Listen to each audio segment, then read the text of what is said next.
So once again, welcome back and very good afternoon to everybody. I hope you all are safe, your family member, your relative, your parents, your friends all are safe and you are enjoying this new era, this new way of learning. Friends, we are discussing a very interesting chapter that is alternating current. आज हम बहुत ही interesting topic discuss करने वाले हैं.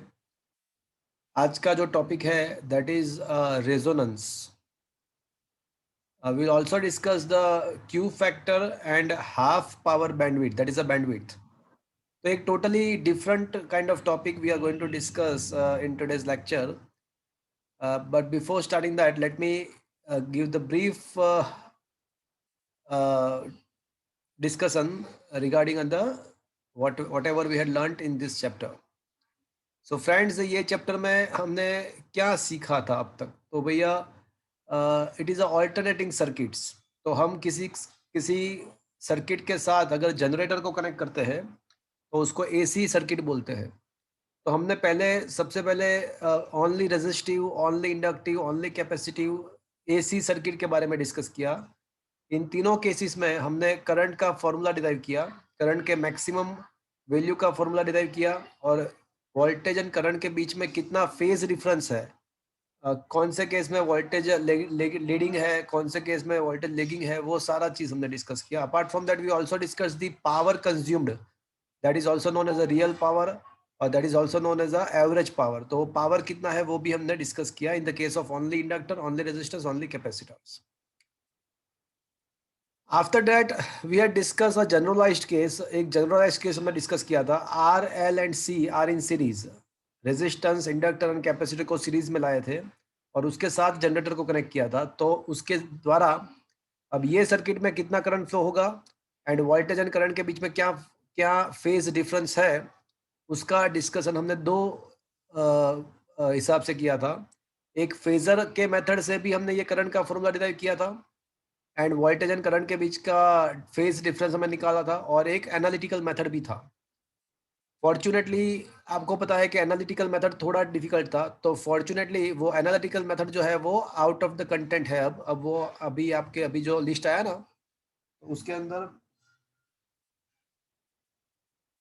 उसके अंदर analytical method नहीं है. तो एनालिटिकल मेथड अभी कैंसिल हो गया है, but that is why the phasor का जो मेथड है वो ज्यादा इंपॉर्टेंट हो गया है बोर्ड के एग्जाम के लिए 4 मार्क्स में. तो हमने ये देखा था कि अगर इंडक्टर, रेजिस्टेंस, कैपेसिटर सारे अगर हम सीरीज में कनेक्ट करते हैं तो कोई मुझे बताएगा what was the formula of the current, maximum current? चलो आप में से कोई बोलेगा what was the formula of the maximum current?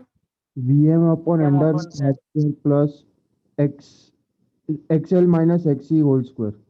फिर से बोलो. I M is equal to V M upon Under root r square plus xc minus xl whole square. Very good. कौन बोला? ऋषि. Very good. तो I M is equal to V M upon root में R square plus X C minus XL the whole square बराबर है. And phase difference कोई मुझे बताएगा what was the formula for the phase difference between the voltage and current? tan phi के form में था. तो anybody tell me what is the formula of the phase difference tan phi के form में? xc minus xl by r. Very good. X C minus XL by R. और वहां पे वापस से हमने उसके दो सब केसेस डिस्कस किए थे कि अगर एक्स सी ज्यादा है, X C is greater than XL, मतलब कैपेसिटर का इफेक्ट ज्यादा है, तो करंट का जो फॉर्मूला बनेगा उसमें I is equal to I M sine omega T plus phi लगेगा या माइनस फाइव लगेगा? प्लस.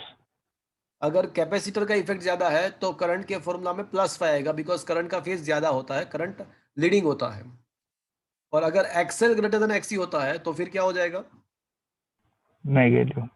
तो वो फाइव नेगेटिव आ जाएगा. मतलब या फिर आप ऐसा कह सकते हो कि जो करंट का फॉर्मूला है वो I M sine omega T minus phi करके आपको लिखना है, where phi can be found by tan phi can be found by X C minus XL by R के बदले XL minus XC by R कर देना पड़ेगा. तो फिर और उसके बेस पे मैंने लास्ट लेक्चर में एक आपको पूरा स्क्रीनशॉट भेजा है, उसमें मैंने 6 डिफरेंट केसेस, ये जो जनरलाइज्ड फॉर्म है उसके वापस से सब 6 केसेस हमने मैंने यहाँ पे आपको वो आपके टेक्स्ट में नहीं था, बट मैंने आपको एज अ स्क्रीनशॉट आपको वो आपके एप्लीकेशन में हमने यहाँ पे भेजा था, और उसके बेस पे हमने कुछ न्यूमेरिकल्स भी डिस्कस किया था। तो यहाँ तक हमने डिस्कस किया था। आज मैं आपको रेजोनेंस क्या है, क्यू फैक्टर क्या है एंड बैंडविड्थ क्या है, पहले उसका मैथमेटिकल जो है वो चीज़ समझाऊंगा, और उसके बाद प्रैक्टिकल लाइफ में उसका इंपॉर्टेंस क्या है। हम ये सब क्यों पढ़ रहे हैं, ये क्यू फैक्टर, बैंडविड्थ, रेजोनेंस हम क्यों पढ़ रहे हैं, उसके बारे में भी मैं आपको बताऊंगा। तो फ्रेंड्स, आपको 11th स्टैंडर्ड से कुछ भी याद है रेजोनेंस के बारे में? Anybody from your side? 11th में रेजोनेंस ऐसा वर्ड था, 14th चैप्टर में था कुछ रेजोनेंस जैसा। तो सर रेजोनेंस बेसिकली ऐसा होता है कि एक अगर सपोज क्लोज्ड बॉक्स में हम अगर एक साउंड वेव तो वो बाउंस होते रहेगा, आई मीन उसकी वजह से एक इफेक्ट आता है, मतलब वो इको जैसा एक इफेक्ट आता है समवॉट। No, wrong. वो गिटार के केस में जैसे आप जो बोल साउंड रहे हो वो स्टेशनरी वेव्स है, और वो स्टेशनरी वेव्स की बात आप कर रहे हो, और उसमें हार्मोनिक बात की बात कर रहे हो, वो अलग है। नहीं सर, पीछे जो गिटार बॉक्स में जो साउंड बॉक्स होता है उसमें हम्म। रेजोनेंस होता है। What was the basic, that is the application of the resonance, but what is the basic phenomenon, what is the basic rule of the resonance, what is the basic definition of the resonance? જો એક્સપેરિમેન્ટમાં આવતું એ ટ્યુબમાં પાણી નાખીએ પછી हाँ, वो resonance tube था, but वो सब आप जो बोल रहे ना वो इल्द गिल्द बोल रहे हो। बेसिक कंसेप्ट क्या था, what was the resonance, basically वो क्या था? वो तो उसका एक्सपेरिमेंट आप बोल रहे हो वापस से। देखो, रेजोनेंस क्या होता है कि कोई भी सिस्टम होता है, उसके वाइब्रेशन का कुछ ना कुछ उसके ऑसिलेशन। हाँ बोलो। फ्रीक्वेंसी से ज्यादा अगर चला जाता है तो एक वाइब्रेशन होता Yes, sir, है। at a high frequency. अरे नहीं नहीं नहीं, गलत गलत गलत। अब मेरी बात सुन लो, मेरी बात शांति से सुन लो। क्या होता है कि कोई भी ओसिलेटिंग सिस्टम है तो उसका खुद का एक नेचुरल फ्रीक्वेंसी होता है। जैसे पेंडुलम है तो उसका नेचुरल फ्रीक्वेंसी 1/2π√L/G है। पेंडुलम का नेचुरल फ्रीक्वेंसी 1/2π√G/L है। That is the natural frequency of the oscillating pendulum. तो कोई भी ओसिलेटिंग सिस्टम है तो उसका कुछ नेचुरल फ्रीक्वेंसी होता है, और अगर आप उस सिस्टम पे कोई एक्सटर्नल फोर्स प्रोवाइड करते हो, एक्सटर्नल पीरियोडिक फोर्स, और वो पीरियोडिक फोर्स का फ्रीक्वेंसी भी अगर सिस्टम के नेचुरल फ्रीक्वेंसी जितना हो जाए, पीरियोडिक एक्सटर्नल पीरियोडिक फोर्स का भी जो फ्रीक्वेंसी, पीरियोडिक फोर्स है तो उसका भी कुछ फ्रीक्वेंसी होगा। तो अगर वो एक्सटर्नल पीरियोडिक फोर्स का फ्रीक्वेंसी अगर सिस्टम के नेचुरल फ्रीक्वेंसी जितना हो जाए, तो at that time the amplitude of the oscillating system becomes maximum. This is known as a resonance. मतलब एक्सटर्नल फोर्स का फ्रीक्वेंसी जब वाइब्रेटिंग सिस्टम के नेचुरल फ्रीक्वेंसी जितना हो जाएगा, तो एट दैट टाइम ये वाइब्रेशन का जो एम्पलीट्यूड है वो मैक्सिमम हो जाएगा। तो that is called the resonance. वो शायद आपने, अगर अब मैं शायद एक एग्जांपल दूं तो आपको याद आ जाएगा, वो ब्रिज वाला एग्जांपल था। Soldiers are not allowed to march on the bridge. वो आई थिंक ये आपने पढ़ा होगा कहीं पे। हाँ सर, ब्रिज टूट जाए। हाँ, तो ब्रिज टूट जाता है क्यों? अगर बिकॉज मार्चिंग में क्या होता है कि सोल्जर्स कुछ डेफिनेट फ्रीक्वेंसी से वो फोर्स प्रोवाइड करते हैं, मतलब पीरियोडिक फोर्स प्रोवाइड करते हैं। तो सोल्जर्स के मार्चिंग का जो फ्रीक्वेंसी अगर वाइब्रेटिंग ब्रिज के फ्रीक्वेंसी जितना हो जाएगा, तो ब्रिज का जो वाइब्रेशन है उसका एम्पलीट्यूड बहुत ज़्यादा बढ़ जाएगा, तो may possible that the bridge collapse. So ये चीज़ थी, रेजोनेंस इसको बोलते हैं। बट वो मैकेनिक्स में रेजोनेंस था। अब हमें यहाँ पे इलेक्ट्रिसिटी में, मतलब एसी सर्किट में रेजोनेंस क्या है वो हमको समझना है। तो वहाँ पे वाइब्रेशन का एम्पलीट्यूड मैक्सिमम होने का जो फिनोमिनन है उसको रेजोनेंस बोलते हैं। और यहाँ पे सर्किट में जो करंट फ्लो हो रहा है उसका एम्पलीट्यूड, सर्किट में जो करंट फ्लो हो रहा है उसका एम्पलीट्यूड मैक्सिमम हो जाएगा, तो उसको हम यहाँ पे एसी रेजोनेंस बोलेंगे, एसी रेजोनेंस बोलेंगे। तो द टॉपिक इज, आपका अगर आपके पास ये कुमार पब्लिकेशन का बुक अगर आपके सामने है, तो I am talking about the question number, अगर बुक आपके पास पड़ा हुआ है तो आप देखो, तो मैं क्वेश्चन नंबर हमने क्वेश्चन नंबर 13 तक हमने डिस्कस कर लिया है। And talking about the question number 14 में रेजोनेंस का डेफिनेशन दिया हुआ है, वो जो मैकेनिक्स में था वो। अब 15th question is a very important 2 और 3 marker question. Question is explain the AC resonance for the LCR series circuit and in which kind of configuration it is possible. So explain the resonance in the LCR series circuit, derive the formula of the resonating frequency and for which kind of circuit it is possible. That is what is a question. तो मैंने आपको वैसे बता दिया कि भाई AC circuit में resonance क्या होता है, तो बोले करंट का वैल्यू मैक्सिमम होने का जो इवेंट है, फिनोमिनन है, करंट के एम्पलीट्यूड का मैक्सिमम होने का जो फिनोमिनन है उसको रेजोनेंस बोलते हैं। तो देखते हैं क्या है। क्या आपके मोबाइल में आपको ये वाइट पूरा ब्लैंक दिख रहा है? यस और नो? यस और नो? हाँ sir. Okay.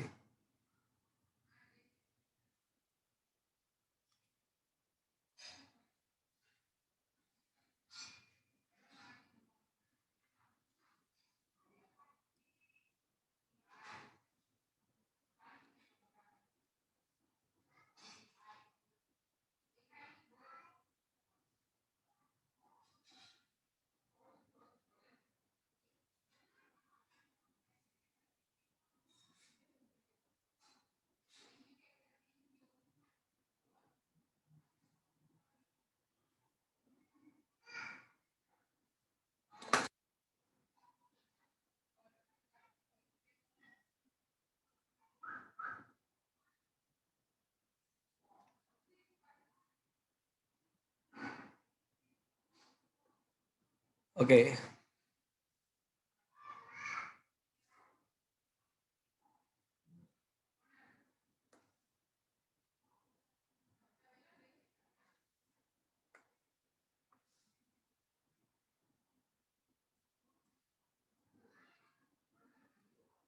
for LCR series AC circuit, the equation of current is I is equals to Im sin omega t plus phi, where Im can be written as, चलो बताओ, कोई मुझे बताएगा क्या लिखना चाहिए मुझे?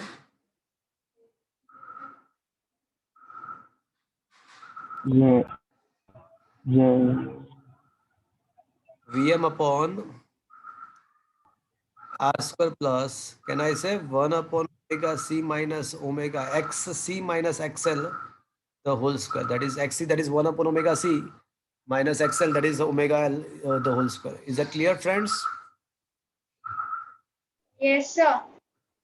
Okay, from this equation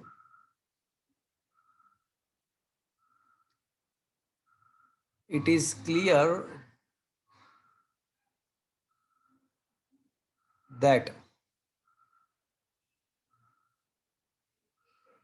amplitude of current, that is the maximum current को ही amplitude बोलते हैं, amplitude of current is depend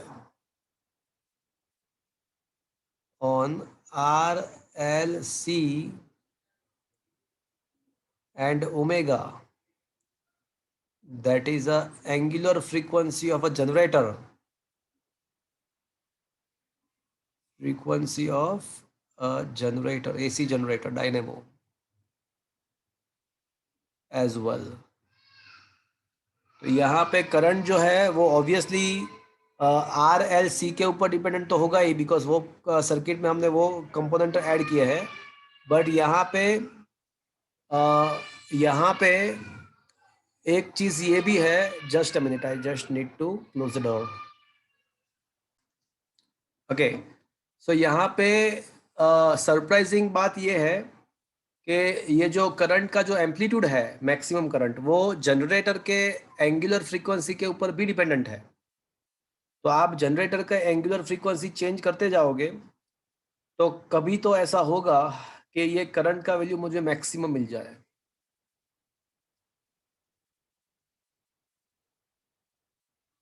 for some particular frequency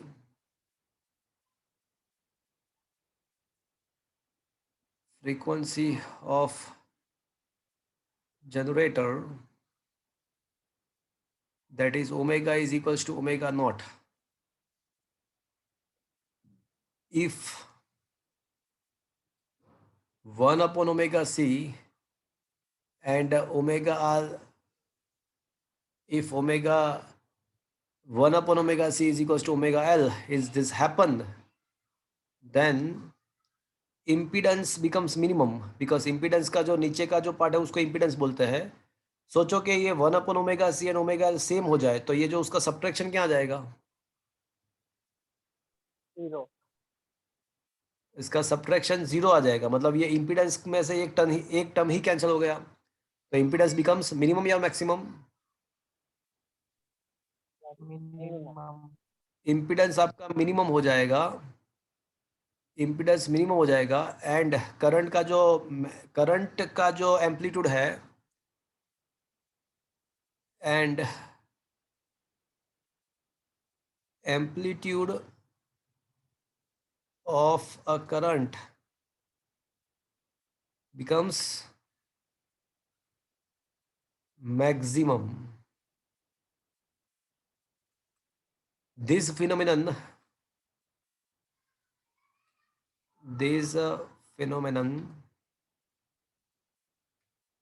is called, बोलो क्या लिखूं मैं? रेजोनेंस। हाँ, LCR, सीरीज AC रेजोनेंस। तो जनरेटर के कोई पर्टिकुलर फ्रीक्वेंसी पे ये होगा।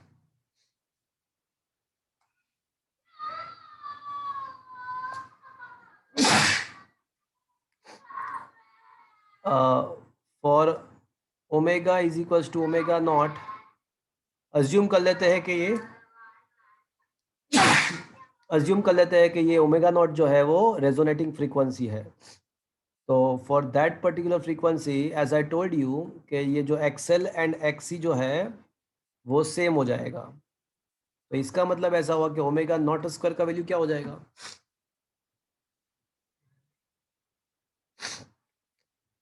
बताओ।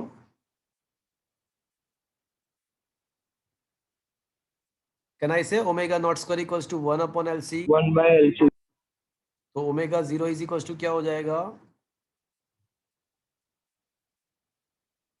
1/√LC। तो इसको क्या बोलेंगे भैया? ये हमको जो मिला that is known as a angular resonance frequency. अब omega is equals to 2πf, तो ओमेगा के बदले 2πf लिख देते हैं, तो 2πf is equals to 1/√LC।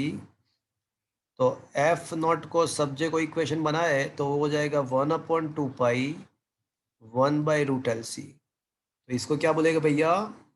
That is what is known as a, this is known as a resonating frequency. तो मतलब जनरेटर का अगर फ्रीक्वेंसी इतना होगा तो करंट का जो एम्पलीट्यूड है ना वो मैक्सिमम हो जाएगा। तो that is why it is known as a resonating frequency. So at resonance amplitude of the current becomes maximum, so I maximum का भी maximum वैल्यू होगा, और वो कितना होगा कोई बताएगा मुझे? एम्पलीट्यूड का वैल्यू मैक्सिमम रहेगा और वो कितना हो जाएगा कोई बताएगा मुझे? Vm/R हो जाएगा, बिकॉज ये जो Z का फॉर्मूला है उसमें वैसे तो R² plus XC minus XL का स्क्वायर है, बट यहाँ पे XL एंड XC सेम हो गया तो Z becomes R। and as Z becomes R, so maximum amplitude of the current becomes Vm by R. Friends, for resonance,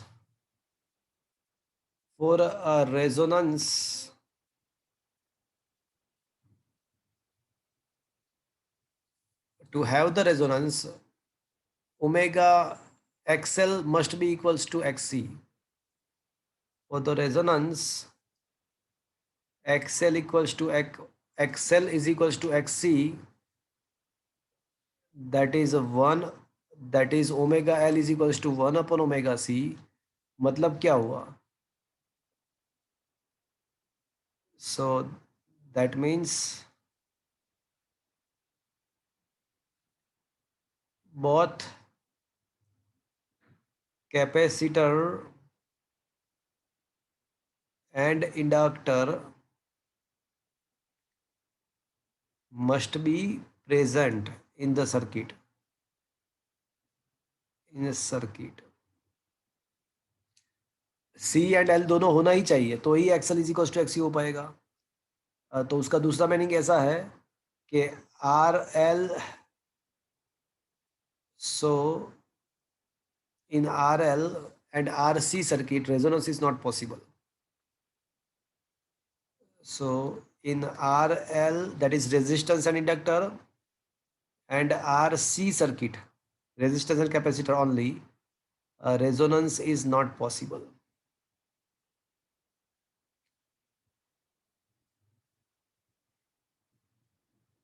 क्या friends आपको ये पूरा सिस्टम समझ में आया? पूरा चीज समझ में आया? Yes sir. तो उसमें है ना, आपको ये 15th क्वेश्चन के अंदर अगर आपके पास बुक है तो उसमें बहुत ही एक्स्ट्रा इन्फॉर्मेशन भी दिया हुआ है। तो आपको वहाँ पे कहीं पे वो ग्राफ के ऊपर ग्राफ एक दिया हुआ है, वो ग्राफ में अभी आपको एक्सप्लेन कर रहा हूँ, वो भी मतलब ये ग्राफ भी मैं आपको एक्सप्लेन कर रहा हूँ। तो वहाँ पे IM का maximum value VM by R हो रहा है, ग्राफ के ऊपर ऐसा लाइन लिखा हुआ है, at the resonance the IM becomes VM by R. तो वहाँ पे आपका क्वेश्चन खत्म हो रहा है और लास्ट एक लाइन लिखना है आपको, और लास्ट पैराग्राफ आपको लिखना है। लास्ट पैराग्राफ क्या लिखा हुआ है? लास्ट टू पैराग्राफ आपको लिखना है, बीच का कुछ नहीं लिखना है। तो लास्ट टू पैराग्राफ में ये लिखा है कि भाई रेजोनेंस होने के लिए omega L is equals to 1 upon omega C होना पड़ेगा, so that L and C must be present. उसका मतलब कि RL या RC सर्किट में रेजोनेंस पॉसिबल नहीं है। तो वो एक लास्ट लाइन आपको ऐड करना है, मतलब या फिर मैंने जो ये स्क्रीनशॉट में लिखा हुआ है, मैं जो स्क्रीनशॉट में आपको भेज दूंगा, तो वो पूरा प्रॉपर मैंने लिख के दिया हुआ है, वो लिखो तो भी चलेगा एग्जाम के अंदर। Is that clear friends? Yes sir. क्या ये थ्योरी समझ में आया आपको? Yes sir. ओके, अब मैं जो है ना, I am going to discuss the Q factor and half power bandwidth. तो question number 16 and 17, question number 16, 17, 18, ये तीनों क्वेश्चन 16, 17 एंड 18, ये तीनों क्वेश्चन एक साथ 4 मार्क्स में आ सकता है, and that is a very interesting, very important topic. तो अब मैं आपको क्यू फैक्टर क्या है, हाफ पावर बैंडविड्थ क्या है, एंड रेजोनेंस कर्व क्या है, उसके बारे में डिस्कस करूंगा। बट आपको यहां तक समझ में आया? Yes sir. क्लियर हुआ? अच्छा, अब चलो मुझे एक बार बता दो, what is the formula of the resonance frequency? Generator का कौन से फ्रीक्वेंसी के लिए हमको रेजोनेंस मिलेगा? 1/2 pi into 1/√LC। Very good. तो ये आपको माइंड में रखना है, that is the formula for the resonating frequency. Okay, okay sir. अब क्वेश्चन ऐसा है कि draw the resonance curve, explain the bandwidth, derive the formula of the bandwidth, and also discuss the Q factor. थोड़ा lengthy question है, मेरी बात अब थोड़ी शांति से सुनना, बहुत ही मजा आने वाला है।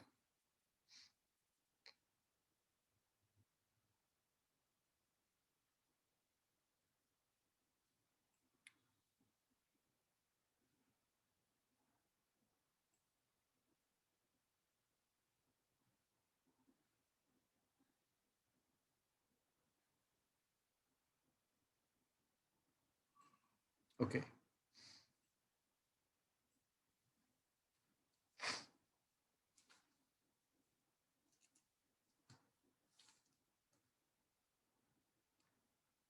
So the question is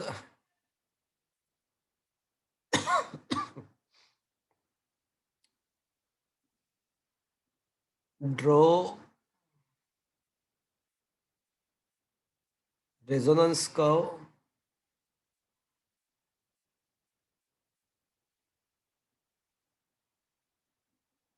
explain bandwidth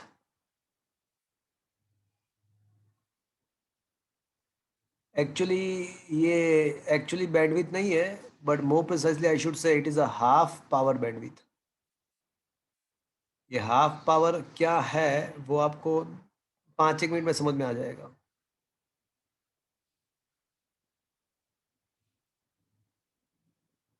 derive formula of bandwidth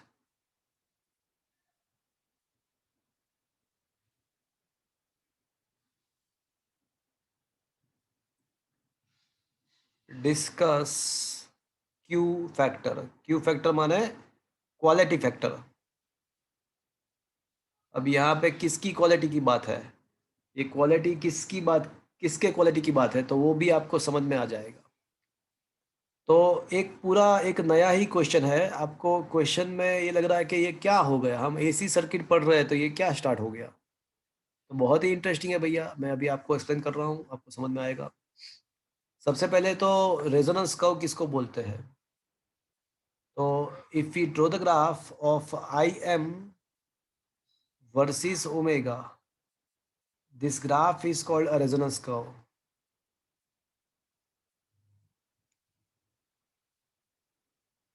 graph of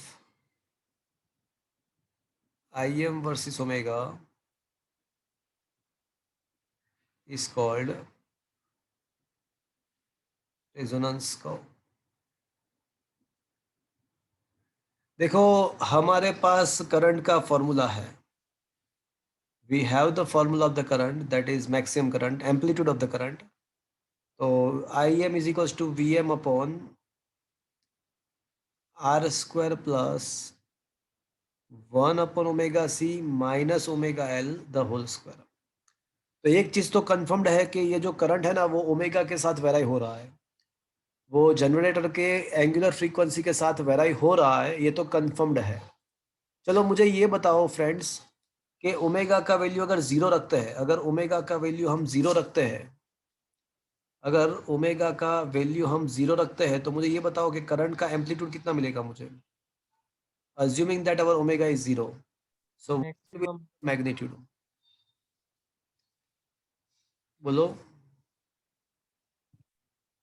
0, या जीरो, क्यों? सर नीचे इंफिनिटी आ जाएगा। हाँ एग्जैक्टली अब अगर आप ओमेगा को जीरो करोगे तो ये जो 1 अपॉन ओमेगा सी वाला जो टर्म है ना वो इनफाइनाइट हो जाएगा, ये तो जीरो हो जाएगा। ओमेगा एल वाला जो टर्म है ना वो तो जीरो हो जाएगा, बट 1 अपॉन ओमेगा सी का जो टर्म है ना वो हो जाएगा आपका इनफाइनाइट। तो एज दिस बिकम्स इनफाइनाइट तो डिनोमिनेटर बिकम्स इनफाइनाइट, तो आपका जो करंट है वो हो जाएगा जीरो, मतलब जीरो पे जीरो मिलेगा। क्या ये बात आपको समझ में आया? यस सर, जीरो मिलेगा, ये बात आपको समझ में आया? Yes sir. ओके तो अगर आप ग्राफ ड्रॉ करोगे तो जीरो पे जीरो से स्टार्ट करना पड़ेगा आपको ग्राफ को। चलो ये मैं ग्राफ अलग कलर से ड्रॉ कर रहा हूँ, ये तो ये जीरो पे जीरो। फिर उसके बाद ये सोचो कि अगर इनफाइनाइट है, ओमेगा का वैल्यू इनफाइनाइट है तो क्या होगा, बहुत ज्यादा है तो क्या होगा, तो आई एम का वैल्यू क्या मिलेगा? फिर भी इनफाइनाइट, हाँ फिर भी कौन इनफाइनाइट? अरे सॉरी, फिर भी जीरो। हाँ फिर भी डिनोमिनेटर इनफाइनाइट हो जाएगा, वापस से डिनोमिनेटर इनफाइनाइट हो जाएगा। बिकॉज अब क्या होगा कि अगर ओमेगा का वैल्यू इनफाइनाइट है तो 1 upon omega C become zero, 1 upon omega C become zero, but omega L tends to infinite, और omega L tends to infinite हो जाएगा। तो मतलब ऐसा होगा कि वंस अगेन वो नीचे वाला जो टर्म है ना वो इनफाइनाइट हो जाएगा। तो once again I can say the denominator that is impedance becomes infinite, current becomes zero. तो चीज ऐसी है कि जीरो पे भी जीरो था एंड इनफाइनाइट पे भी जीरो है, जीरो पे भी जीरो है, इनफाइनाइट पर जीरो है, बट बीच में कुछ ऐसा फ्रीक्वेंसी मुझे पता है। कौन सा वाला फ्रीक्वेंसी याद है किसी को? कौन omega not omega not exactly and where omega not equals to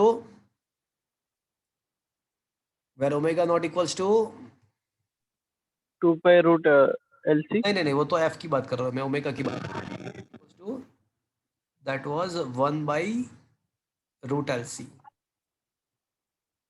angular frequency की मैं बात कर रहा हूँ तो then omega becomes omega not that is equals to 1/√LC at that time आपका जो एम्पलीट्यूड है करंट का वो मैक्सिमम हो जाएगा। मैक्सिमम तो आपको इस टाइप का एक ग्राफ मिलेगा अगर आप ग्राफ ड्रॉ करने की ट्राई करोगे तो you will getting this kind of graph. तो इसी को बोलते हैं रेजोनेंस कर्व। तो चलो क्या भैया आपको ये बात समझ में आया? यस सर आप समझ में आया? यस सर और what will be that maximum value of the current, किसी को याद है? VM/R very good, very very good. So that maximum value of the current is Vm upon, इसको मैं Im maximum बोल देता हूँ। ओके, तो this is called the resonance curve. तो रेजोनेंस कर्व तो क्या है वो तो हमको मिल गया। अब मैं है ना आपको प्रैक्टिकली बता रहा हूँ कि इसका बेनिफिट क्या है, हम ये क्यों पढ़ रहे हैं वो मैं अभी आपको बता रहा हूँ। देखो मेरी बात ध्यान से सुनना। आपने कभी रेडियो देखा है? वो पुराना वाला रेडियो जिसमें एक आप जो सर्कल है उसको घुमाते हो, उसको ट्यूनिंग बोलते हैं। यस सर क्या है, देखा है कभी? यस अच्छा, तो एक्चुअल में आप क्या करते हो मैं आपको बताऊं। वहां पे एक है ना इस टाइप का रेजोनेंस सर्किट ही होता है रेडियो के अंदर। इंडक्टर, कैपेसिटर, रेजिस्टेंस वाला एक एसी सर्किट ही होता है वहां पे।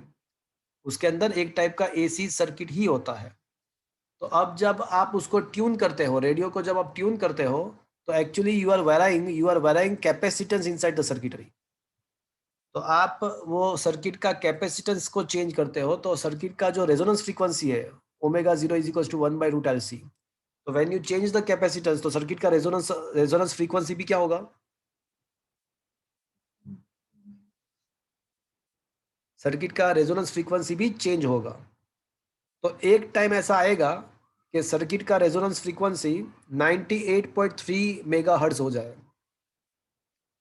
तो जब आप ट्यून करते हो तो आप सर्किट के रेजोनेटिंग फ्रीक्वेंसी को चेंज करते हो तो एक टाइम ऐसा आएगा कि सर्किट का रेजोनेटिंग फ्रीक्वेंसी जो है ना वो 98.3 मेगाहर्ट्ज हो जाए। तो एट दैट टाइम जो ये रेडियो है उसका जो एंटेना है वो स्पेस में से उसी फ्रीक्वेंसी का सिग्नल को कैच कर लेगा। मतलब 98.3 मेगाहर्ट्ज का जो सिग्नल है वो उसको कैच कर लेगा।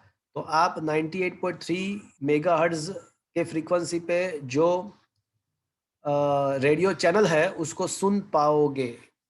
तो ये पता नहीं चला हाँ देखो, मैं आपको बताऊं, हमारे अहमदाबाद में बहुत सारे रेडियो चैनल्स हैं और एक इंटरनेशनल बॉडी होती है।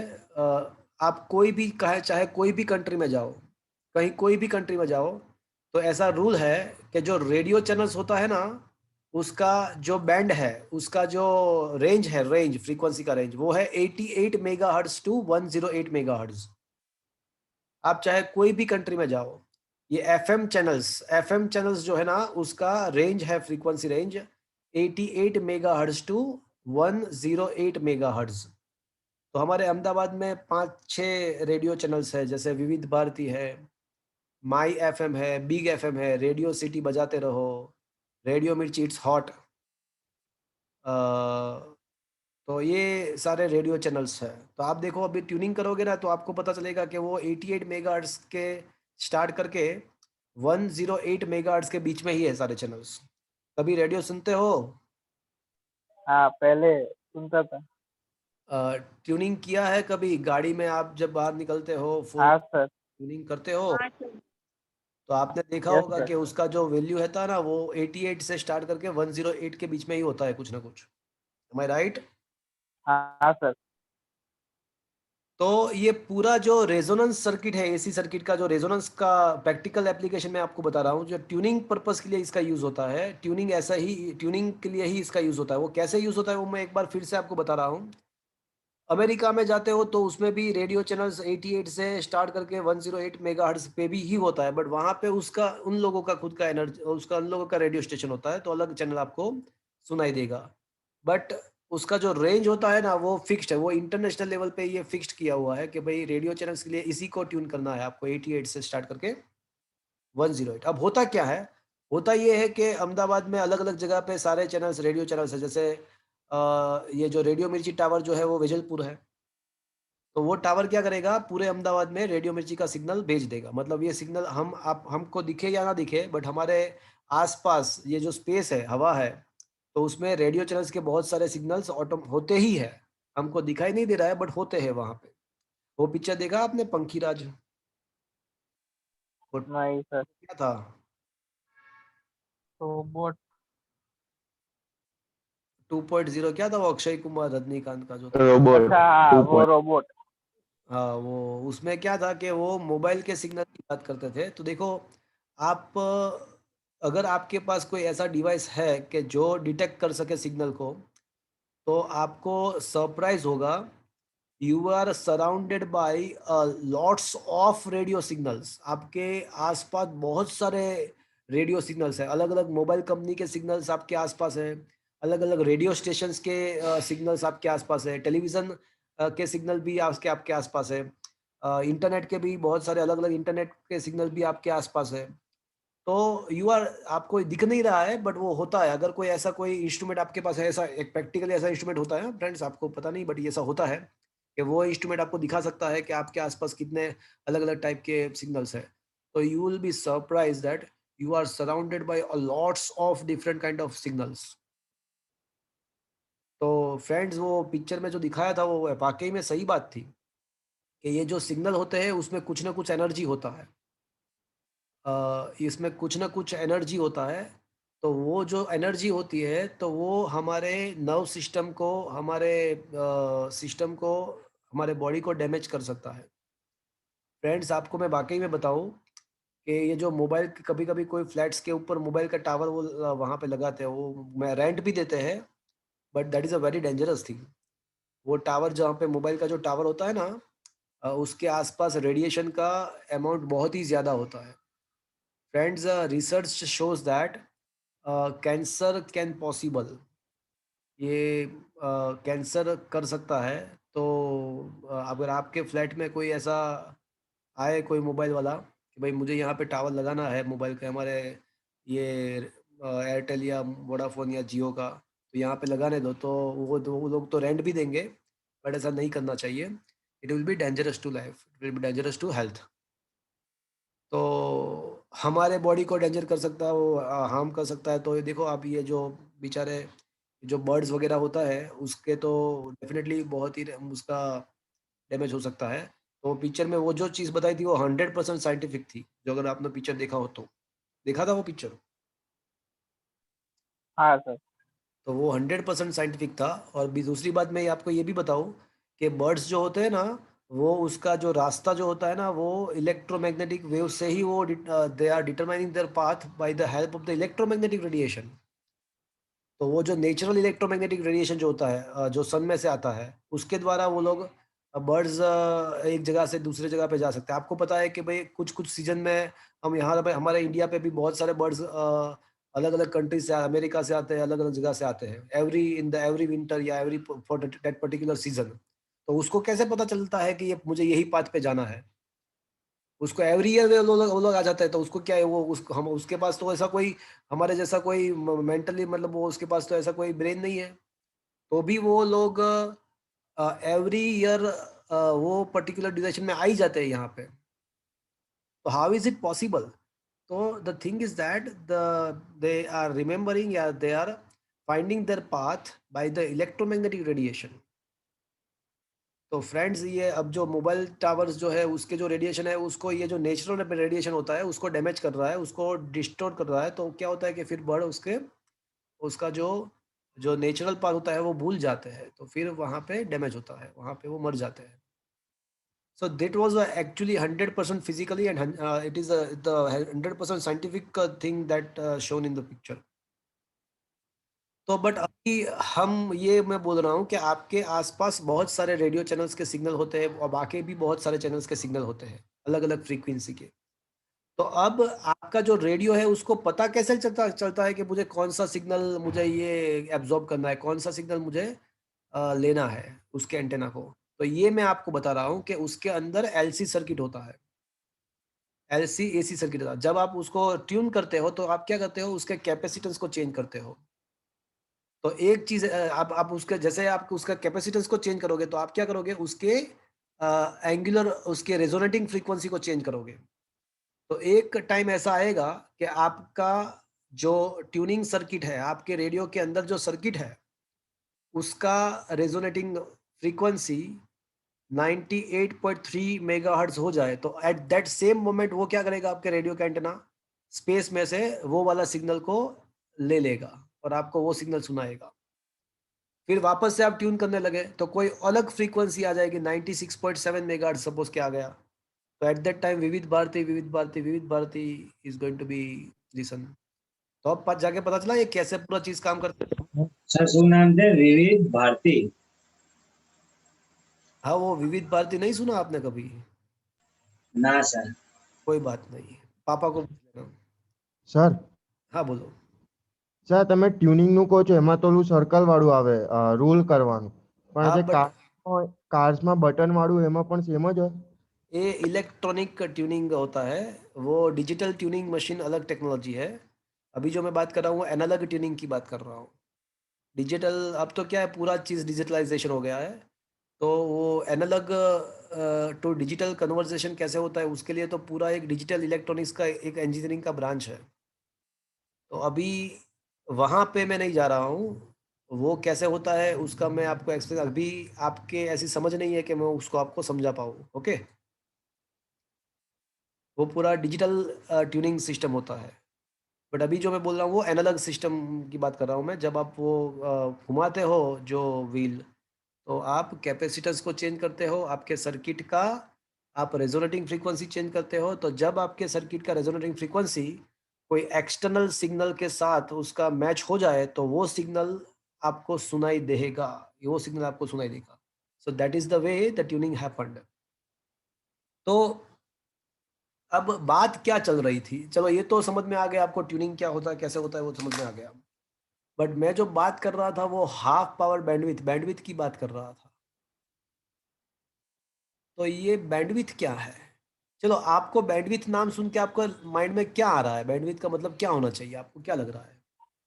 સર वो બ્રોડબેન્ડમાંથી જે ડેટા હોય છે ને એ. हाँ, उसका रेंज, फ्रीक्वेंसी का रेंज, हाँ रेंज. राइट? फ्रीक्वेंसी का रेंज, ओके। हाँ जैसे हाँ रेडियो चैनल्स का जो टोटल बैंडविथ है वो कहाँ से कहाँ तक है? 88 मेगा 88 to 108. 10। तो वो बैंडविथ है वो पूरे रेडियो चैनल्स का, वो पूरे सारे रेडियो चैनल्स का बैंडविथ इतना है। उतने बैंडविथ में ही, मतलब बैंडविथ मतलब nothing, it is just a range of the frequency from something to something. Is it okay? ये चीज आपके माइंड में क्लियर है अभी? Yes sir. ओके फ्रेंड्स, आप जब रेडियो ट्यून करते हो तो क्या होता है कि आप सपोज के 98.7, सपोज के वहाँ पे कोई रेडियो रेडियो मिर्ची का क्या होता है, बताओ मुझे, रेडियो मिर्ची का क्या होता है, पता है किसी को? 98.3. अच्छा 98 थ्री. अच्छा 98.3। तो आपने ये सब देखा होगा कि जब आप रेडियो ट्यून करते हो तो 98.3 मेगाहर्ट्ज़ में आपको रेडियो मिर्ची का जो सिग्नल है वो एकदम एक्यूरेटली विदाउट एनी डिस्टरबेंस आपको सुनाई देगा। ओके, बट उसके आसपास कुछ ड्यूरेशन तक, कुछ फ्रीक्वेंसी तक आपको उसका सिग्नल सुनाई दे पा रहा है। एम आई राइट फ्रेंड्स? Yes sir. ऐसा क्यों? ऐसा तो चीज़ ऐसी है, अब मैं जो बोल रहा हूँ उसको ध्यान से सुनना। चीज़ ऐसी है कि ये जो ओमेगा ज़ीरो है ना, omega zero, that is the particular frequency at which the amplitude of the current is maximum. So because of that your antenna will receive the maximum power, because वहाँ पे करंट मैक्सिमम हो रहा है आपके circuit का। तो आपका जो एंटेना है रेडियो का वो मैक्सिमम पावर गेन करेगा, बाहर से मैक्सिमम सिग्नल का स्ट्रेंथ उसको वो एब्जॉर्ब करेगा। तो एट दैट टाइम आपका जो सुनने का जो मतलब सिग्नल होगा वो आपको एकदम परफेक्ट सुनाई देगा। बट ओमेगा ज़ीरो के आसपास कुछ हद तक, ओमेगा 0 के आसपास कुछ हद तक आपको ऐसे फ्रीक्वेंसी दो मिलेंगे, omega 1 and omega 2, for which you will get two frequencies, omega 1 and omega 2, for which the amplitude of the current is reduced by 1 by root 2 times. तो ये ओमेगा 1 एंड ओमेगा 2 ऐसे फ्रीक्वेंसीज है, ये omega 1 and omega 2 ऐसे frequencies है कि वहाँ पे आपके करंट का जो एम्पलीट्यूड है वो मैक्सिमम एम्पलीट्यूड से 1 बाई रूट 2 टाइम्स हो रहा है। तो यहाँ पे अभी जो आपको करंट का एम्पलीट्यूड मिल रहा है, यहाँ पे अभी जो आपको करंट का एम्पलीट्यूड मिल रहा है, that is equals to I M maximum by root 2। देखो एक तो दिख ही रहा है कि भाई ये यहाँ पे वो मैक्सिमम मिल रहा है, तो यहाँ पे उससे थोड़ा तो कम होगा ही होगा। तो वो मैंने ऐसा ही अज्यूम किया हुआ है, दो फ्रीक्वेंसी ऐसे मैंने ऐसा है, दो फ्रीक्वेंसी अज्यूम किया हुआ है कि जहाँ पे आपका जो करंट का जो एम्पलीट्यूड है वो मैक्सिमम एम्पलीट्यूड से रूट 2 टाइम्स हो जाए। दिख रही है? हाँ बोलो। सर बट फ्रीक्वेंसी तो क्वांटाइज ना हो। क्या बोल रहे हो आप? सर आगे कर्व जैसे एकदम कंटिन्यूअस की तो आवे, अरे फ्रीक्वेंसी तो एकदम એક્ઝેક્ટ ધારો કે 98.3 હોય તો એ જ આવે ને, પછી 98.38 એવું તો કશું હોતું નથી क्या बोल रहे हो? સર। એટલે કોઈ सर डेसिमल बीच में कुछ भी लेके आ रहा है सर। क्या है? सर बीच में कुछ भी लेके आ रहा है सर, आप ऐसे ब्रेक हो जाता है फिर कंटिन्यूटी। हाँ देखो अच्छा, मेरे ठीक है। तनिष तू पूछ मुझे, बट है ना, एक बार ये मुझे टॉपिक खत्म करने दे, उसके बाद आपको जो पूछना है पूछ ले। ओके। अच्छा, ओके ओके ओके। तो क्या होता है कि रेजोनेंस फ्रीक्वेंसी पे आपका जो सर्किट है ना, वहाँ पे करंट मैक्सिमम फ्लो होता है आपके ट्यूनिंग, आपके रेडियो के अंदर। तो वहाँ पे क्या करेगा आपका सर्किट के बाहर से वो सिग्नल का मैक्सिमम स्ट्रेंथ को वो कैच करेगा, तो आपको वो सिग्नल एकदम मस्त प्रॉपर सुनाई देगा। बट जब आप ट्यून कर रहे हो आपके सर्किट को, तो उसके आसपास रेजोनेटिंग फ्रीक्वेंसी के आसपास आपको दो फ्रीक्वेंसी ऐसे मिलेगी कि जहाँ पे आपका सर्किट का जो करंट है वो उसके मैक्सिमम एम्पलीट्यूड से रूट 2 टाइम कम होता है। अब सोचो कि अगर करंट रूट 2 टाइम्स कम होता है तो पावर कितना होगा? ये दोनों ओमेगा 1 एंड ओमेगा 2 फ्रीक्वेंसी पे पावर कितना होगा? हाफ। एग्जैक्टली हाफ होगा। मैक्सिमम पावर से एग्जैक्टली हाफ होगा, because power is equals to I square R, तो P proportional to I square. तो omega 1 and omega 2 are the frequencies at which the power becomes halved than the maximum power. तो इसका मतलब ऐसा हुआ कि ये ओमेगा 1 एंड ओमेगा 2 दो फ्रीक्वेंसी ऐसे है कि वहां पे आपका जो बाहर से जो पावर आ रहा है, सिग्नल, आपका जो सिग्नल आ रहा है उसका जो स्ट्रेंथ है, उसका जो पावर है वो हाफ हो रहा है। तो ओमेगा 1 एंड ओमेगा 2 के बीच में जो फ्रीक्वेंसीज है उसके बीच में, तो उसमें आपका जो रिसीविंग पावर होगा वो कितना होगा? हाफ से। ओमेगा 1 एंड ओमेगा 2 के बीच में जो फ्रीक्वेंसी है वहां पे आपका जो रिसीव्ड पावर होगा वो हाफ से ज्यादा होगा या कम होगा? ये सारे हाफ। देखो यहाँ पे पावर एग्जैक्टली हाफ हो रहा है, बिकॉज आपका current exactly 1 by root 2 times हो रहा है। बट मैं इन दोनों के बीच में बात कर रहा हूँ। यहाँ पे ये जो सारा ये जो लोकेशन, ये जो विड्थ है, वहां पे आपका रिसीव्ड पावर जो है ना वो हाफ से ज्यादा होगा। क्यों ज्यादा होगा? बिकॉज करंट 1 बाई रूट 2 से ज्यादा है। देखो omega and omega 1 and omega 2 के बीच में जितने भी फ्रीक्वेंसी है वहां पे आप देख सकते हो कि करंट जो है ना वो रूट 2 से 1 बाई रूट 2 से ज्यादा है। देखो यहाँ पे एग्जैक्टली डिक्रीज होकर 1 बाई रूट 2 हो रहा है, बट इसके बीच में तो करंट का वैल्यू ज्यादा है ना। Is it understood friends? Yes sir. क्या तो इससे क्या हुआ, इससे होगा क्या? मैं फिर से एक बार बोल रहा हूँ। देखो omega 1 and omega 2 are the two frequencies at which the current becomes 1 by root 2 times than the maximum current, and because of that the received power will be reduced to half than the maximum power. यहाँ पे power maximum receive होगा, ये दो frequency पे power reduce होकर half हो जाएगा। But मैं उसके बीच की फ्रीक्वेंसी की बात कर रहा हूँ, उसके दोनों के बीच में जो फ्रीक्वेंसी है वहां पे पावर का, रिसीव्ड पावर का वैल्यू कितना होगा? तो बोले वो हाफ से ज्यादा होगा। एम आई right friends? Yes sir.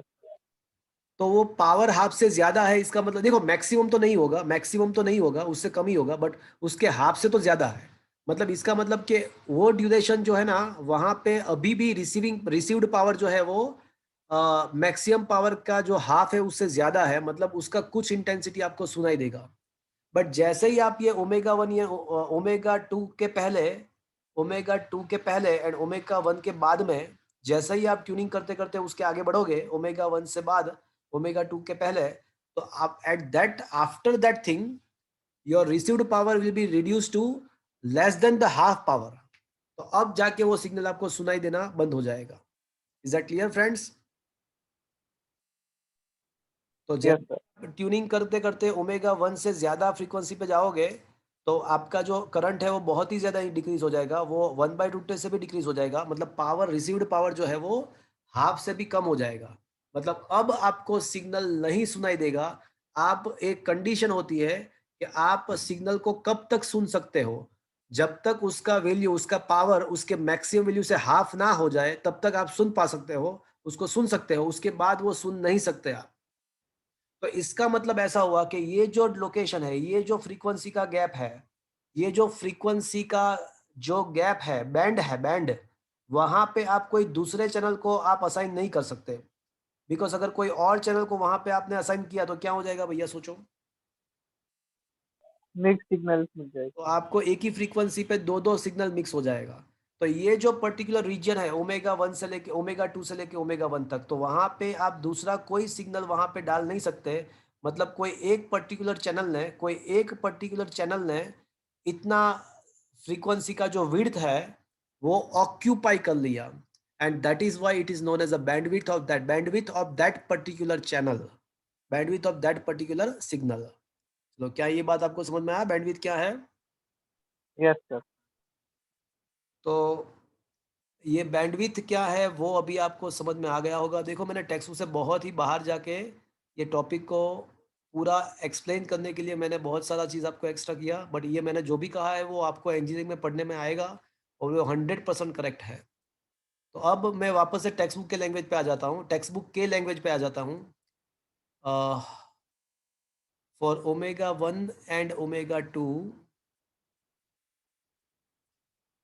Frequency, यहाँ पे जब मैं फ्रीक्वेंसी लिखता हूँ तो आपको ऑटोमेटिकली वो एंगुलर फ्रीक्वेंसी ऐसा सोच लेना है, मान लेना है। Okay, so for omega 1 and omega 2 frequencies, Im becomes Im max by √2, and hence the power becomes P by 2. Why? Because P proportional to I square. So I can say omega 1 and omega 2 are frequencies for which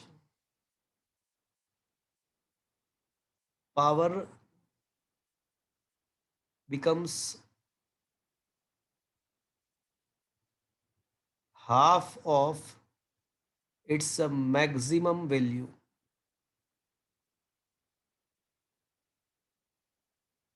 And thus, the difference of this omega 1 minus omega 2 is known as a क्या लिखूं मैं, बोलो? Half power bandwidth. हाँ, इसको text book के अंदर bandwidth बोला हुआ है, उसको मैं आपको क्लियरली समझ में आया तो मैं उसका नाम बोल रहा हूँ हाफ पावर बैंडविड्थ। क्या ये आपको समझ में आया भैया? यस और no? Yes sir. So bandwidth is equals to omega 1 minus omega 2। चलो यहाँ तक आपको समझ में आया भैया? Yes sir.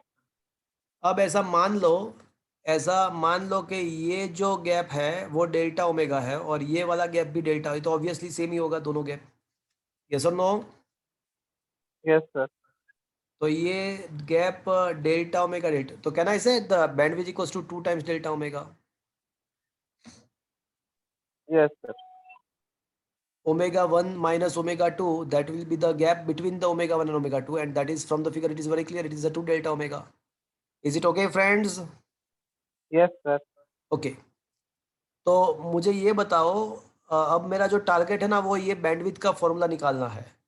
तो फ्रॉम फिगर चलो मुझे ये बताओ कि ये ओमेगा 2 है, ये ओमेगा 1 है, तो ओमेगा 1 माइनस ओमेगा 0 क्या लिखना चाहिए मुझे? Omega 1 minus omega 0, omega naught minus omega 2, omega 1 minus omega 0, omega 2 plus delta omega. अरे भैया सीधी सी बात है, ओमेगा 1 में से ओमेगा 0 निकाल दोगे तो इसके बीच का डिस्टेंस मिल जाएगा आपको। जैसे ये अरे हाँ सर, है, हाँ यहाँ पे सर, 70 है, तो 100 माइनस 70 क्या मिलेगा? उन दोनों का बीच का डिस्टेंस। हाँ सर। और सिमिलरली मुझे ये बताओ, ये मुझे ये मिला, और सिमिलरली मुझे ये बताओ कि ओमेगा 0 इज इक्वल्स टू क्या लिखना चाहिए मुझे? Omega 0 minus omega 2, four delta. That is also delta omega. तो ओमेगा 2 इज इक्वल्स टू क्या हो जाएगा? तो omega 2 will be delta omega minus omega 0 minus delta omega. Is that clear friends? Yes sir. अब कैन आई से for omega is equals to omega 1, the amplitude of current becomes root 2 times of the maximum amplitude. क्या मैं ऐसा कह सकता हूं? Yes sir. So for omega is equals to omega 1, Im is equals to Im maximum by root 2. But Im maximum क्या होता है? Im maximum पता है आपको? 1 by root 2 Im maximum. But Im maximum क्या था, याद है किसी को? Vm upon R. Vm upon R. Am I right friends? Yes sir. अब मुझे ये बताओ कि Im का वैल्यू क्या होता है? Im का वैल्यू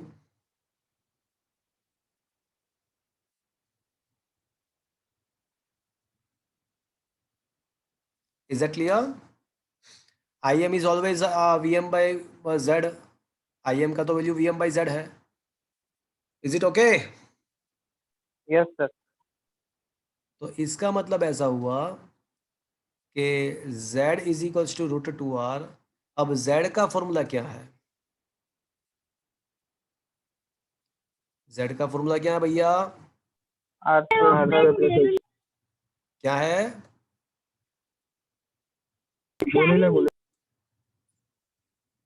Z का, और न बोलो जाए। अच्छा आप बोलो, चलो ऋषि आप बोलो। अच्छा Tanish, omega C minus omega, अरे एक्स सी माइनस, हाँ एक्सएल का होल स्क्वायर। मैंने यहाँ पे ओमेगा एल पहले लिखा और बाद में ओमेगा सी लिखा, और हम किसकी बात कर रहे हैं? Particularly omega is equals to omega 1। की बात कर रहे हैं। बट मैंने यहाँ पे ओमेगा 1 एल पहले क्यों लिखा?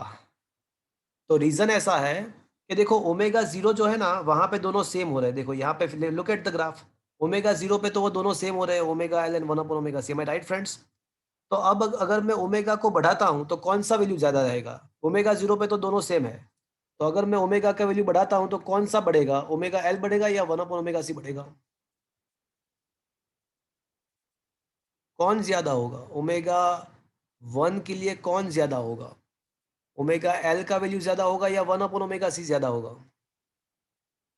देखो वापस से ये ग्राफ पे देखो, ओमेगा 0 में दोनों सेम होते हैं, ओमेगा 0 में ये दोनों का वैल्यू सेम है।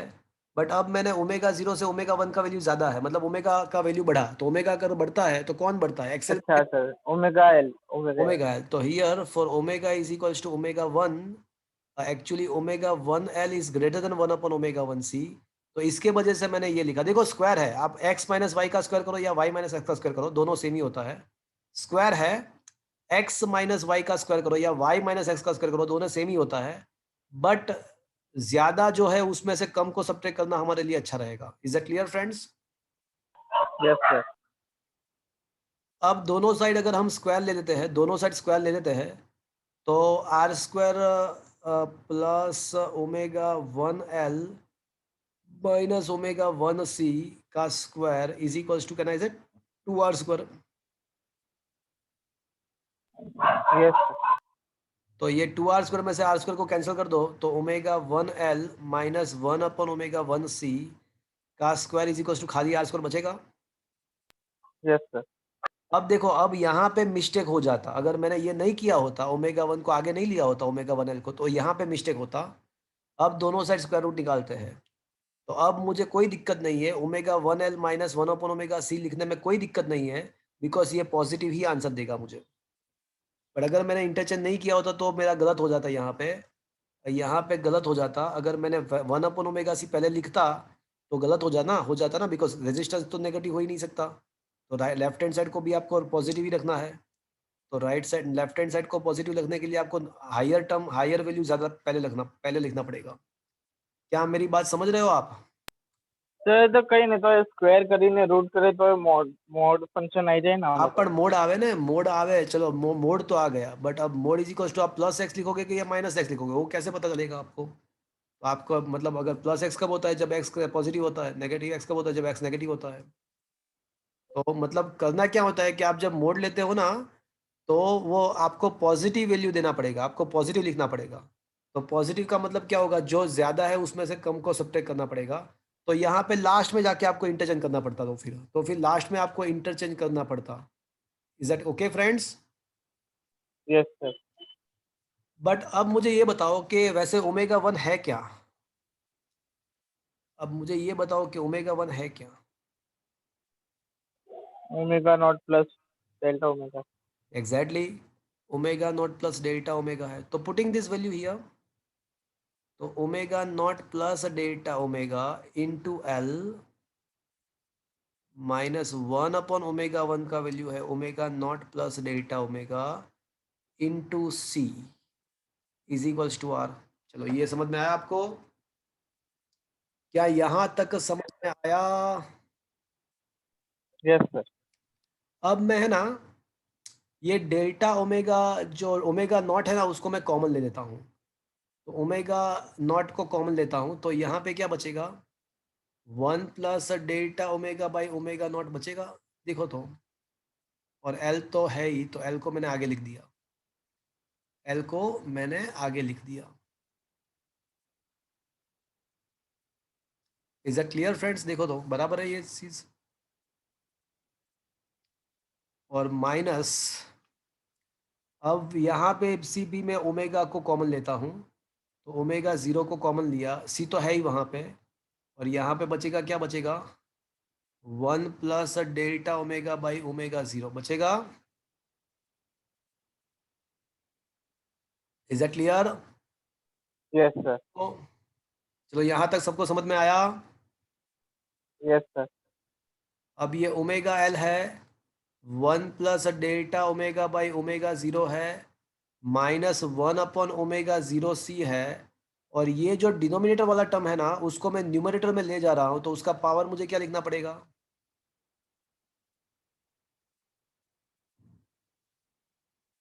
Is it okay? डिनोमिनेटर में उसको टर्म को मैं न्यूमरेटर में ले गया, तो उसका पावर -1 हो जाएगा। हाँ सर। बट आपको ये पता है कि ये जो ओमेगा 0 तो है ना, वो रेजोनेटिंग फ्रीक्वेंसी है। तो ओमेगा 0 के लिए तो हमको ये पता है कि 1 अपॉन ओमेगा 0 सी क्या होता है, ओमेगा एल ही होता है रेजोनेंस फ्रीक्वेंसी पे। एंड दूसरी बात हमको ये भी पता है कि 1 plus delta omega by omega naught का -1 पावर है, उसको मैं क्या लिख सकता हूँ? किसी को याद आ रहा है? किसी को कुछ पता है ये -1 क्या है? हाँ वांद्रो। वो मंकी है, मंकी भैया। तो ये जो मंकी है ना, तो उसको जंप लगा सकते हो। तो ये बंदर है, उसको मैंने जंप लगाया तो वो बीच में आ जाएगा। It is actually because of the binomial expansion. ये बाइनोमियल एक्सपांशन से प्रूव होता है। बट मैंने आपको याद रखने का ये टेक्निक दिया हुआ है कि ये मंकी है, ऐसा सोच के उसको आगे ले जाना है। Is that clear? Yes sir. Yes, sir. अब हम यहाँ पे वैल्यू सब्स्टिट्यूट करेंगे, omega 0 L 1 plus delta omega by omega 0 minus, अब 1 अपॉन ओमेगा सी के बदले में क्या लिखूं, 1 omega not L. Not, that is omega L. Is that clear friends? और यस। यहाँ पे क्या लिखूं, 1 minus delta omega by omega 0, and that will be equals to the R. Is it okay? Yes अब ये ओमेगा 0 एल को common ले लो, तो 1 plus delta omega by omega 0 -1 minus minus plus delta omega by omega 0 is equals to R. तो ये 1 minus 1 get cancelled, omega 0 L बचेगा, वो तो बार है ही, और यहाँ पे बचेगा 2 delta omega by omega 0 and that is equals to R. तो ये ओमेगा 0 भी कैंसिल हो जाएगा, तो बाकी बचेगा 2 delta omega L is equals to R. चलो यहाँ तक समझ में आया आपको? Yes sir. तो फाइनली मुझे मिल गया 2 delta omega is equals to R by L. अब फ्रेंड्स ये 2 डेल्टा ओमेगा ही तो क्या है हमारे लिए, वही तो मुझे फाइंड करना था। ये 2 डेल्टा ओमेगा ही तो क्या है भैया, बोलो। बैंडविड्थ। तो that is what is our target. तो ये bandwidth 2 delta omega is equals to R by L, so that we proved, that is we had proved. तो चलो क्या भैया ये आपको समझ में आया? Yes sir. तो that is a very interesting. अभी क्वेश्चन खत्म नहीं हुआ है, अभी तो हमने बैंडविथ का ही डिस्कशन किया है। अब क्यू फैक्टर क्या है वो भी डिस्कस कर लेते हैं। Friends don't go anywhere, 5 minute का मुझे टाइम दे दो, कहीं पे मत जाना, 5 मिनट सुन लो मेरी बात, बहुत ही इंटरेस्टिंग टॉपिक है। तो ये बैंडविथ ये चीज़ है, जब आप ट्यून करते हो तो जिस ड्यूरेशन, जिस फ्रीक्वेंसी तक, जो फ्रीक्वेंसी तक आपको वो सिग्नल सुनाई देता है मैक्सिमम से लेके मिनिमम तक, तो वो जो फ्रीक्वेंसी के बीच में जो गैप है, उसका जो विड्थ है, वो रीजन है वो फ्रीक्वेंसी का, उसको बैंडविथ बोलते हैं, और उसका फॉर्मूला हमने डिराइव कर दिया, that is equals to R by L. चलो यहाँ तक समझ में आया सबको? Yes sir. Yes sir. अब मुझे करना क्या है, अब मुझे है ना क्यू फैक्टर को डिफाइन करना है। अब क्वेश्चन ये हुआ कि ये क्यू फैक्टर क्यों हम लाए, पिक्चर में लाए ही क्यों? तो वापस से मैं प्रैक्टिकल पे आ जाता हूँ।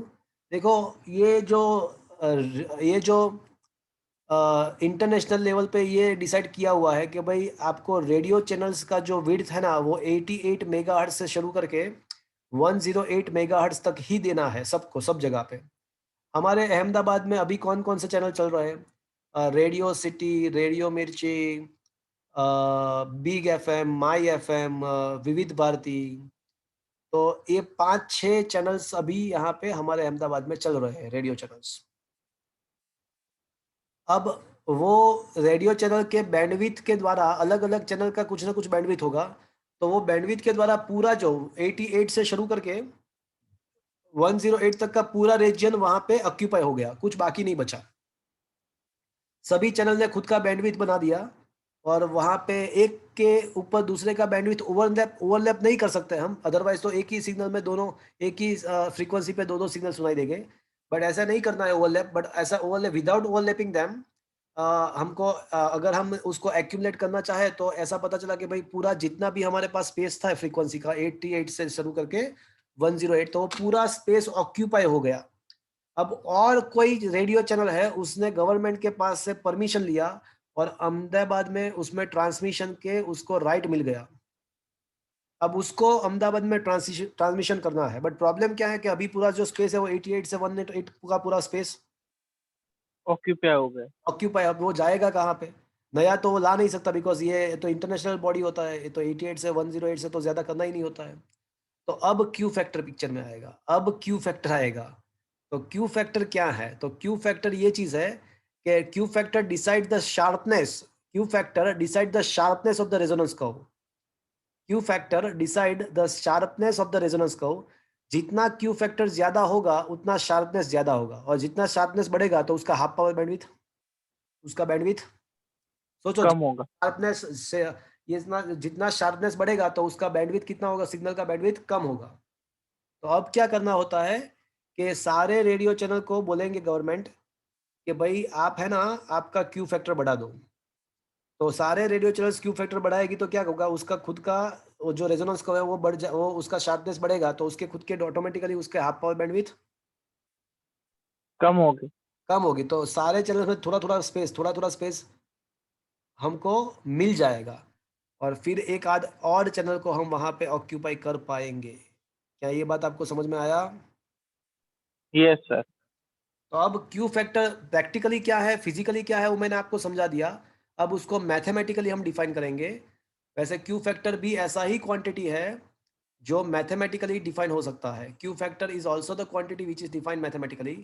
बट कोई अगर आपको ऐसा पूछे कि क्यू फैक्टर क्या है, वो फिजिकली क्या है, तो आपको ऐसा बोल सकते हैं कि it is indicating the sharpness of the resonating curve. तो अब हम जो डिस्कशन करेंगे, 3-4 मिनट मुझे दे दो भैया, अब खत्म हो गया पूरा टॉपिक। बहुत ही इंटरेस्टिंग टॉपिक मैंने आज आपको डिस्कस करवाया। तो क्यू फैक्टर क्या है, तो इट इज़ एक्चुअली, वो क्या है, तो प्रैक्टिकली वो है ना, it is a sharpness of resonating curve.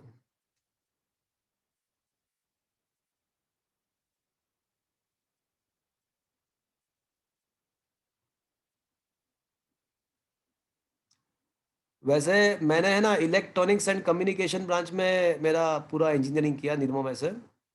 तो ये मेरा मतलब मेन पार्ट था ये कम्युनिकेशन। तो आपको ये पता चला होगा पूरा चीज़ मैंने जो आज एक्सप्लेन किया, आपको अच्छे से पता चला होगा। तो अब इसको पता चला ये क्वालिटी क्यू है। जितना क्यू फैक्टर ज़्यादा होगा ना, उतना वो चैनल कम स्पेस रोकेगा। वो चैनल कम स्पेस रोकेगा तो उसका क्वालिटी ज़्यादा हुआ, and that is why it is known as a Q factor, quality factor. So mathematically it is defined as a ratio of resonance frequency upon bandwidth. तो उसका ये इसका डेफिनेशन है। So this is a definition of the Q factor. So I can say it is a omega naught upon 2 delta omega. So this is, अब आप सीधी सी बात है कि जब आप Q फैक्टर अगर इंक्रीज होता है तो ये बैंडविड्थ जो है ना वो उसके रेसिप्रोकल रिलेशन में है, तो वो बैंडविड्थ कम होगा। तो मतलब अगर बैंडविड्थ कम होगा तो ये रेजोनेंस कर्व का जो शार्पनेस होगा वो बढ़ेगा। तो मतलब अगर क्यू फैक्टर बढ़ाते हो तो शार्पनेस बढ़ जाएगा। तो that is why I can say physically a Q factor is a sharpness of the resonance curve. Is it okay friends? Yes sir. तो Q factor is equals to omega 0 upon 2 delta. अब omega 0 का तो value आपको पता होगा, पता है omega 0 का वैल्यू क्या है? 1/√LC आज हमने प्रूव किया। एम आई राइट फ्रेंड्स? Yes sir. और ये बैंडविड्थ का भी वैल्यू आज हमने जस्ट अभी प्रूव किया, बैंडविड्थ का 2 delta R/L। R/L।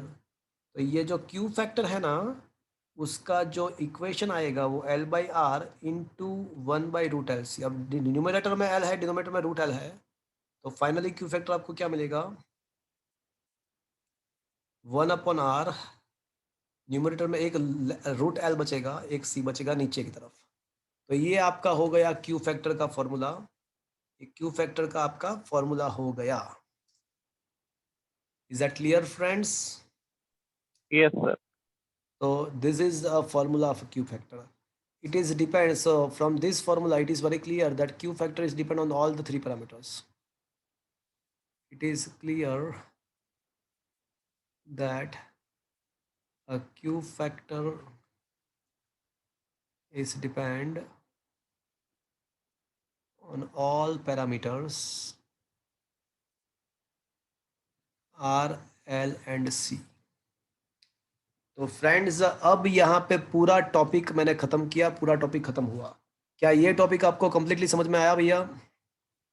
Yes sir. आपके टेक्स्ट बुक के अंदर जो प्रूफ दिया है या फिर ये कुमार के अंदर जो प्रूफ दिया है ना, उसमें फिगर बराबर नहीं है, तो आपको प्रूफ में थोड़ा दिक्कत होगा। तो मेरा ये जो स्क्रीनशॉट है उसको ध्यान से समझ के आप एक बार लिख लेना आपके हैंडराइटिंग में अच्छे से, और वहाँ पे आपको अटैच कर देना वो पूरा पेज, तो आपको बेटर रहेगा। ये बहुत ही इंपॉर्टेंट टॉपिक है एग्जाम के लिए। सो आज का सेशन फ्रेंड्स मैं यहाँ पे फिनिश्ड कर रहा हूँ। वापस से मिलेंगे हम अभी जो सैटरडे एंड संडे का हमारा जो लेक्चर है, सैटरडे एंड संडे का, तो उसमें हम JEE लेंगे, and Tuesday Thursday and Friday का जो लेक्चर है वहाँ पे हम रेगुलर बोर्ड का सेशन डिस्कस करेंगे। तो अभी बोर्ड का जो लेक्चर आएगा वो डायरेक्टली कब आएगा? ट्यूसडे। ट्यूसडे आएगा। एंड सैटरडे एंड संडे मतलब कल एंड परसों हमारा JEE का सेशन रहेगा। आप प्लीज फ्रेंड्स आप लोग कुछ MCQ सॉल्व करके लाना। मैंने जितने MCQ बोला हुआ है एटलीस्ट उतने MCQ सॉल्व करके लाना JEE में। Okay, yes sir. यहाँ पे मैं फिनिश कर रहा हूँ।